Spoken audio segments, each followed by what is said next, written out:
Hello everyone and welcome back to ElectroHobbyTube. I hope the new year has been treating you well and full of positivity. I just wanted to go through one of our previous videos, the Tesla coil, as I did mention that we'd be upgrading the coil. So this is just a quick video about how I changed the primary coil. There is a reason why we're sticking to this subject, at least until the next couple of videos. Although I will be moving straight on in about 3 videos to resistors and forward voltage, lighting LEDs. But for now we're just going to stick to this. There is a plan in mind. Okay, so as you can see here, we have our Tesla coil. And power it up. I'll put a bit of tape over the top so you can see that the blue isn't sticking in the eyes like it was last time across the camera. It's a bit overpowering. But also, as you can see here, I am exciting the CO2 tube like I did in the last video. But I also found the light was too bright for you to fully see the tube illuminate. So I'm just going to turn the light out. Here we go. Now, here is the tube illuminated. Okay. And as you also saw in the previous video, the neon. The neon lights quite well. It does illuminate. This gas excites from quite a distance away from the coil, which is another thing I'm going to mention. The power, the EMF, the energy being released and in this area. So just watch. I'll turn this meter on. As you can see here, there's a EMF field around. So if you are going to play with these as a hobby, you know, that's great, that's fine. Make sure to turn them off and make sure they're not affecting any animals, young people, or electronics. You don't want it to do something to your electronics. So just wanted you to bear that in mind as be careful when messing with high energy fields. Okay, now turn that off. I'm going to turn the lights back on. I would also like to thank a valued viewer for his comment in my last video, Roger Wilco 5187, as he said that he thought that I probably need to zoom in. I had just changed cameras, so the quality did go down a bit. I hadn't moved anything. I kept everything where it was. So now what I've done is I've lowered my webcam about 6 inches, 150mm, 15 centimeters down, closer to the table. This is not zoomed in, so this is actually closer than before. I did also change the microphone, so I am going to check the quality in a minute. But also, I just wanted to let you know, if you can, I always ask if you can like and comment, share. Please make sure to subscribe in these videos as well for more fun content. But I do appreciate when you have comments to tell me about what would help my videos. I did only just start this YouTube channel on literally Christmas Day. My first video released, I think, Boxing Day at 8 AM. So I am new to this and I am trying. So if you know or have some advice, please feel free to comment in the videos. I am not going to go get upset. It's just that I am building this YouTube channel. There is some things that I do keep around. I have got rid of some of the clutter and tidied up. That's what I did the last 3 days. So anyway, here we go. I am going to zoom in now and disconnect this. And I am going to zoom in because you want to see more better detail. So let me know what you think. Only reason I'm going to stop the video is when I zoom in while I'm filming, as the sound cuts out. So I have to restart the software. So anyway, here we go. So what I thought was, what would be better is to, let's take this apart, and what we're going to do is undo this coil, move it out the way. Now the other day, as you may have noticed, I super glued it. So I've already got the hot melt glue gun on the way. It's ready. Super glue is great for sticking stuff, but it is quite brittle, so if stuff's moving around it can tend to just, you know, break, fall off. especially something heavy like a coil on a little PCB board. So just wait for the soldering iron to get up to temperature.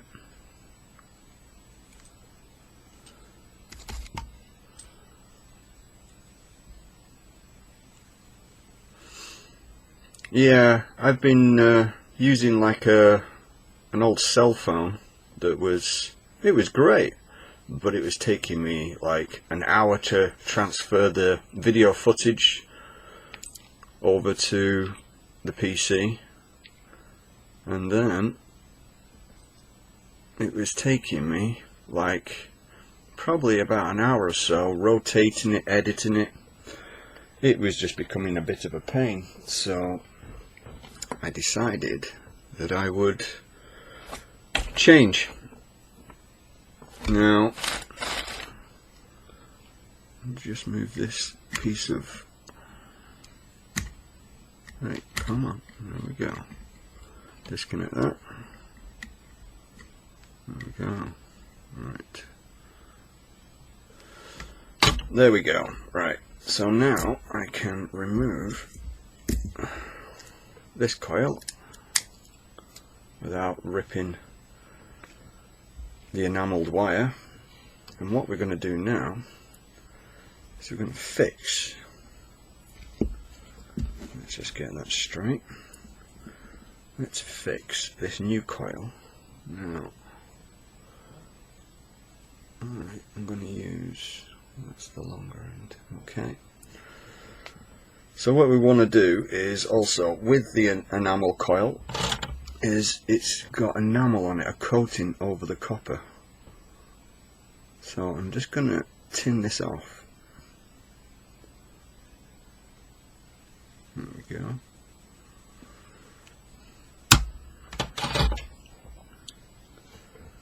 And then we can feed that through.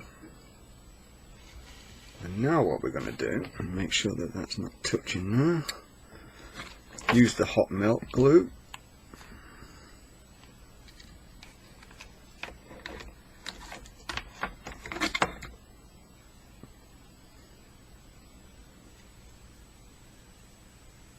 Make sure that that's stuck in there. Wait for that to cool off a little bit.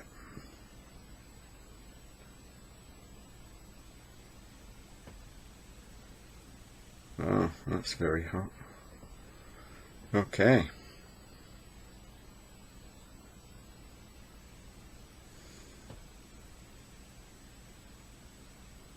Usually takes about a minute or two just to cool down.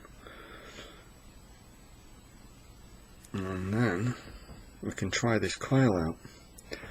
Now, when I did this custom primary winding with the enamelled wire, this one, I wrapped it round about 2.5 times, so it was just slightly over. So what I'm going to do this time is it will just be slightly shorter. There we go. Now, get rid of these little tails. Well, also make sure just to heat the enamel up on this side. This is where I'm going to join it back up. So as if you can see, burn off the enamel and get some solder on there. Make sure it's tinned. And now what we'll do is we're going to go round once, try and make it even, and then I'm going to go around again.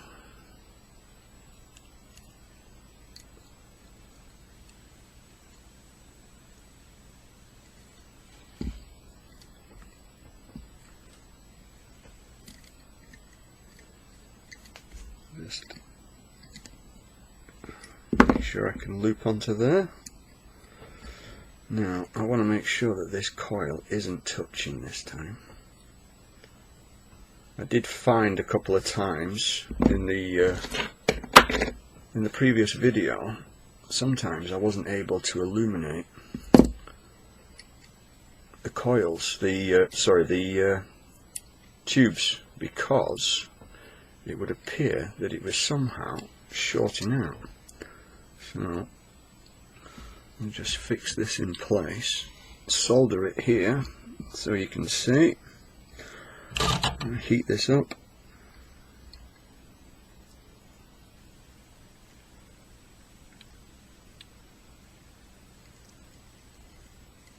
Like I say, this is just a little small hack upgrade. Now, a little bit untidy, but let's see if it works. Now, I am just going to let that cool off a second, and then I'm going to straighten the coil up. Okay, and that, push that back, push that there. Now, what we need to do is make sure that we connect the secondary coil, the Tesla coil. So I am going to tin this, and then make sure, ready for the next video, I clean this tip. Remember, tip maintenance and making sure that when you're using solder, you wash your hands. So you don't want any of the solder on your hands while you're eating food or drinking, touching things. Okay, right. Now let's just get that down.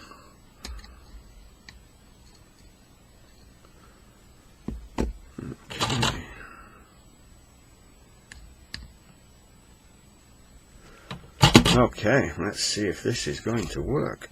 Now, move that out of the way, get this out of the way, find our power cable. Yes, okay. Now, is it going to work? What does the CO2 look like? Oh, it's illuminating. It's a little bit brighter. Right, I am just going to turn the light out. Watch your eyes. Okay. Now, did we get any more? You can see there. I don't know if you can see on the end. We have a little plasma discharge. So we've got a bit more power there. Now, I wonder if that actually... See? There we go. You can see the little plasma discharge on the end of the wire there. And we'll try and get that up there. Where's the tape from that previous coil? Now, if I stick this over the top, I will use a bit more tape, I think. Let's not be stingy. Like I say, there is a reason why we've just been playing with coils. It is exciting for the first few videos, but there is a reason, because of this transference of energy. And when I talk about LEDs and resistors in the next few videos, so the reason why I say next few videos is the short video will be about this to promote the video, but also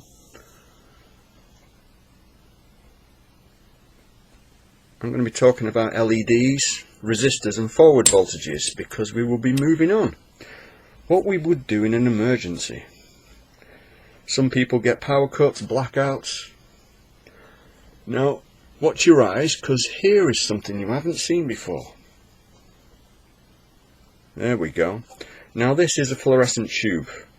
Some people call them energy savers. This one here is quite a bright one. I use this for other projects, especially for outdoor lighting. Now, if you look, if I excite one individual tube, you can see that in certain places it'll excite that one part of the tube. This one's actually quite a lot of energy, so, but it'll also work the other way. See that? Yeah. Okay. Now I wonder how far. So we know that the CO2 lights up and it's getting quite excited. So when I upgrade my YouTube cover and my cover photo for other social media, I'll be using this on one side and I'm going to be using this on the other. Now, how far is the field now? There we go. Yes, they do look pretty, and they do excite from a distance. As you can see, there is no strangeness going on there. I am just exciting this tube right next to the coil. So I can also do it from here, and you can see there, that's not too bright for you, as you can see. Now, the reason why I'm going on about primary coils, secondary coils and transformers. About just over 10 years ago there was a big storm and there was a power cut for quite a while, and I ended up trying to light up different lights in the house, and I ended up making this, which was basically a variable jewel thief, and it ran off a pencil battery, and it ran a set of LED lights, which was just enough glow for like in the hallway and stuff like that for me and my mum. So this is what I made. So that's what we're going to be heading towards, making a new jewel thief and lighting up an array of LEDs just to prove how it works. But we're going to take that to how solar lights work as well. Okay, so it won't be like the little chip that they use inside the solar lights now with 4 legs. This is going to be a little coil with a toroidal, what do they call them? It's a toroidal ferrite, basically. So it basically helps transfer the magnetic field across. I do have other various forms. I've got larger ones for other projects. I also have one that's about 20 centimeters in diameter, which is for some crazy stuff in the future. But yes, please remember to like, subscribe, and if you have got comments, if the sound is good or if it's not high enough, I have turned this right up to about 80–90% now. Just watch your eyes. I'm going to turn the light back on. Be careful. So yes, I don't know if you can still see that. Whoa, yeah, a bit tingly. That, yeah. I wonder if I touch the bottom and touch the top, what do you get? Don't try that at home anyway. So if I grab, feels how to engrave your finger without an engraving machine. Yeah, quite cool. But yes, that transistor now is getting super hot. Yes, I'll just turn this back on again just to show you. So like I said, the field of energy around here, it does get quite wide. It's got a wide field, as you can tell by the neon. It won't do the same with the CO2, but it will illuminate slightly. You can see there. And as I will also show you with the tube, it has a field of energy around it. Now if I take the meter out, this time with the larger coil, you should see that it is the field of energy. It dissipates further away obviously, but just be careful when you're messing with these not to electrocute yourself. Be careful of animals, children, and also not to affect your electronics. Okay, please remember to like, subscribe and share, and I'll see you in the next video. And we will be looking forward to lighting LEDs. Yes, lots of LEDs and resistors. So see you in the next video. Thank you for watching. See you all soon. Bye bye.